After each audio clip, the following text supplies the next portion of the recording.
નમસ્કાર ખેડૂત મિત્રો, જય જવાન જય કિસાન। આજના મહત્વના હવામાન સમાચાર। હવામાન વિભાગની આગાહી અનુસાર આજે ગુજરાતમાં કાળઝાળ ગરમી પડે તેવી આગાહી કરવામાં આવી છે। હવામાન વિભાગે ગરમીનો પારો 43 ડિગ્રી સુધી જઈ શકે તેવી આગાહી કરવામાં આવી છે। સૌરાષ્ટ્રમાં ગરમીનો પારો વધે તેવી શક્યતાઓ વ્યક્ત કરવામાં આવી છે।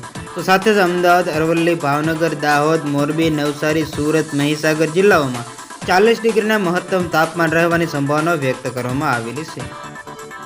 અમરેલી, ભરૂચ, નર્મદા, તાપી, વડોદરા સહિતના જિલ્લાઓમાં 42 ડિગ્રી મહત્તમ તાપમાન રહે તેવી સંભાવના વ્યક્ત કરવામાં આવી છે। સાથે જ ડાંગ, ગાંધીનગર, મહેસાણા, રાજકોટ, સાબરકાંઠા સહિતના જિલ્લાઓમાં 39 ડિગ્રી મહત્તમ તાપમાન રહેવાની સંભાવનાઓ છે।